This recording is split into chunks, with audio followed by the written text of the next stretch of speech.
equipment is too heavy and too noisy. No tanks, no artillery pieces, no airplanes can penetrate the screen of the jungle. Up ahead, tied to the top of palm trees, dug in caves, moving quieter than the jungle itself, are the Japanese.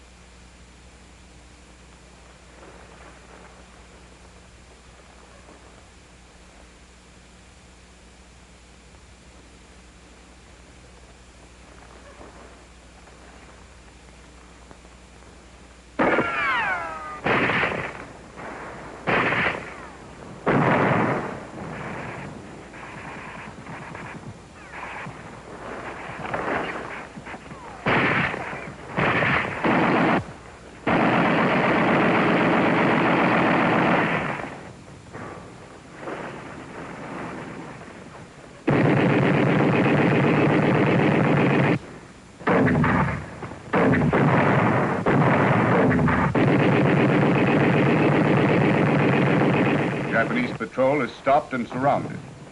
By all the rules of European warfare, it should surrender. But not one Japanese soldier surrenders. There is no word for surrender in the Japanese military code. They will fight until they are killed. They will kill until they are killed. The Japanese die, but they do not surrender. Before they die, they kill a high number of Allied soldiers. How to fight an enemy who will not surrender. For the American soldier, the Japanese become the most feared and mysterious enemy he has ever faced in any war.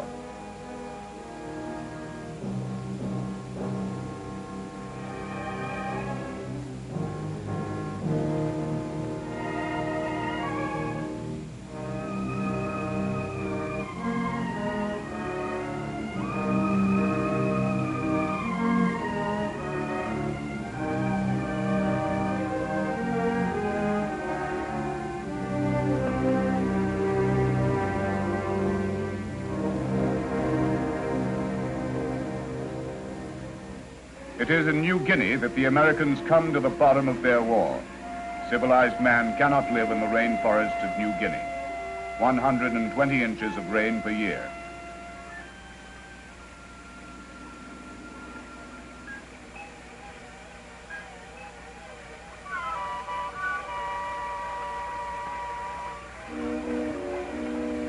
The moisture breeds trench foot and tropical diseases without name. Fungi grow like moles on the inner ear. Malaria, dengue fever, not enough supplies, and an enemy who dies before he surrenders.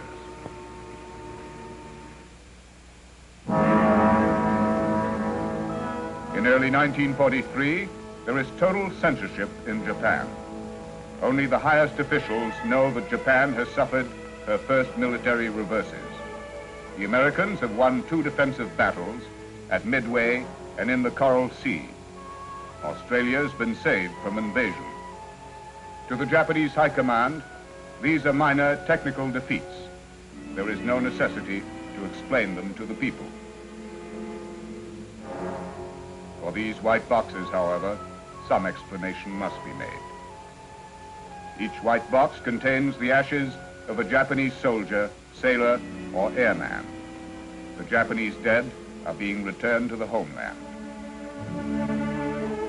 The militarists tell the wives and mothers, in our struggle against the enemy's industrial resources, we must put our spirits and bodies against American steel.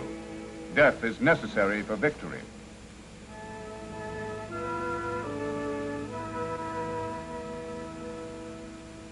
The General Staff also says, the only thing we fear is that the enemy will not come out to do battle.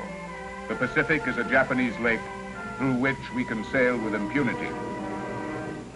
But time is beginning to work against the Japanese.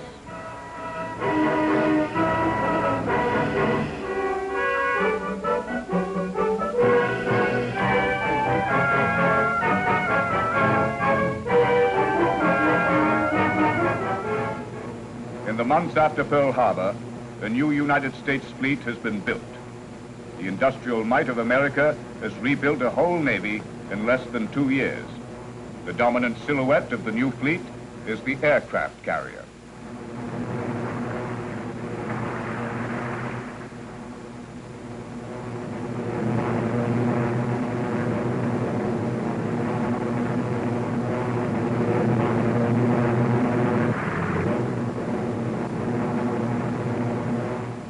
An aircraft carrier is a landing strip moving at 30 knots into the wind.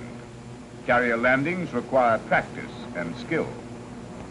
Flaps down, arresting gear down, power on. Both eyes on the landing signal officer. The technique is to keep the nose high and the tail low so that the tail hook will catch one of the wires stretched across the deck. There's a slot that leads down the center of the deck, and the landing signal officer's job is to see that the plane comes down the groove. Pick up your wing, set it down easy.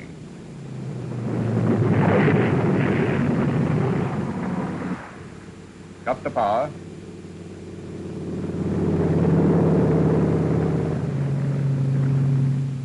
Out of the groove, waved off.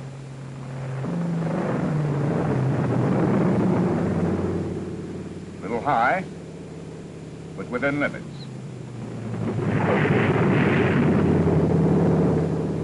Bad landing. He bounces over the deck wires and hits the barrier that protects the aircraft path forward.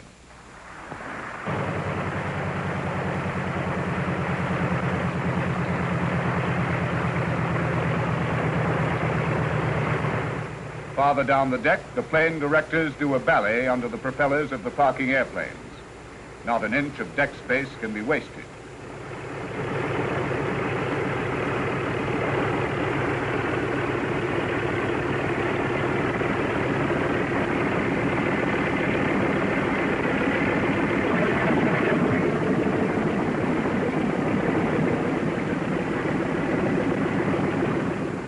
Hold the wings.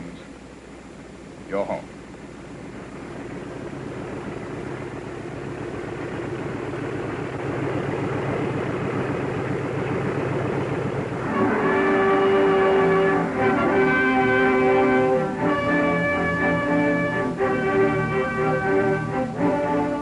(1943).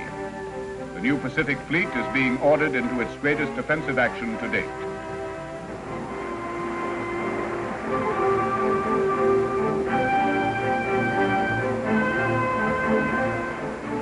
Waters, fuel oil, aviation gas, and supplies come aboard.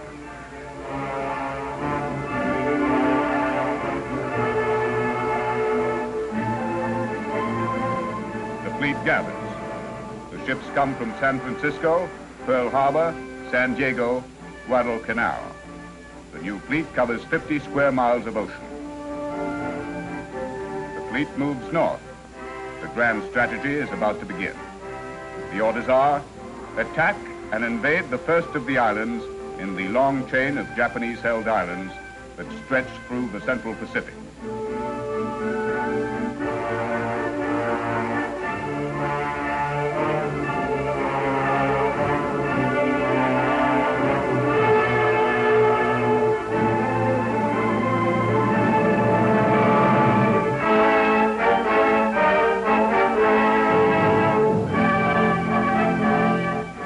Attack is about to begin. Ahead of the fleet, there is another strike force. The light and heavy bombers of the Air Force. Their mission is to cut the Japanese lines of communication and supply. They are to search out the islands ahead of the fleet and destroy at low level the Japanese installations. To protect the low-flying aircraft from being destroyed by their own bombs, the Americans improvised new weapons, fragmentation bombs attached to parachutes,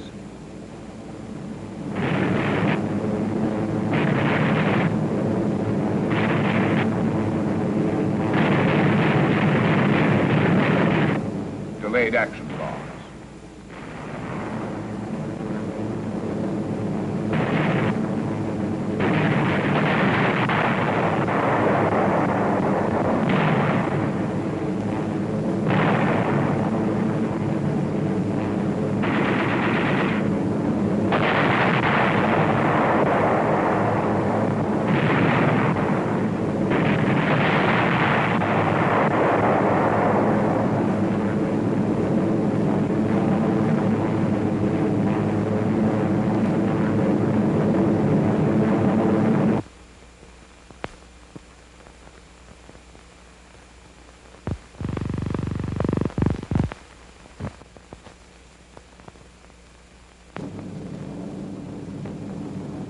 Asia, the Allies seek out the Japanese merchantmen. For if the Japanese shipping cannot reach the islands, the Imperial soldiers will starve.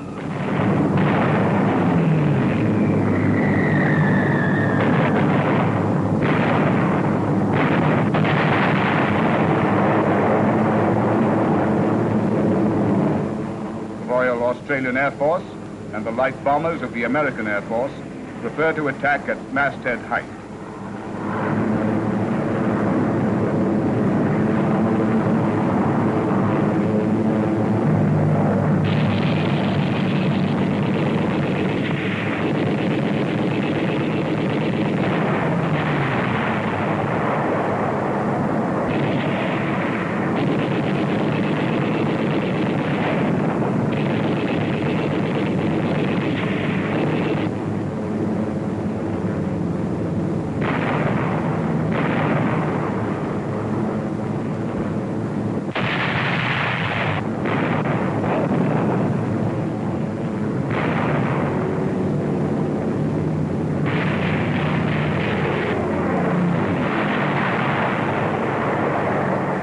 The Air Corps opens the seas to the north, and the strategic plan in the Pacific is about to begin. The grand strategy begins with a small island, Tarawa. Control of Tarawa means control of the Gilbert Islands. Control of the Gilberts means bomber bases from which the Marshalls can be attacked. Control of the Marshalls means bases from which the Marianas can be invaded. And control of the Marianas means bases from which Japan can be bombed and invaded. This is the Central Pacific pattern, over 4,000 miles and hundreds of islands, and Tarawa will be the first.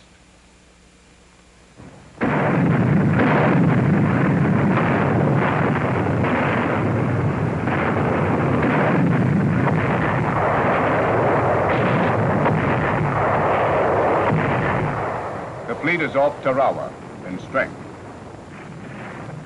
The strategy is not to invade every island and every group, nor is it to attack the most strongly defended islands. The strategy is to bypass the Japanese forces and seize bases in each island chain. From these bases, the Japanese on the neighboring islands will be neutralized, and bomber strips will be built to attack the next chain of islands. Some of the landings will be unopposed.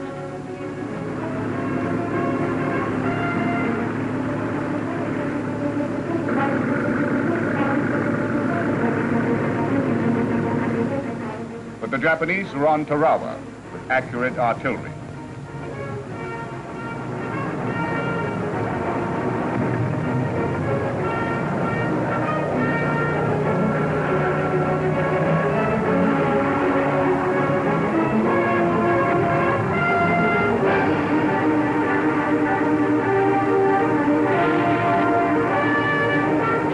At Tarawa, the landing craft run aground in the shallow coral lagoon.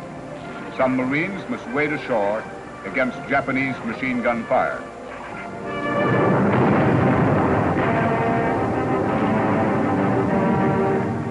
"72 times on 72 islands, the beach will be gained.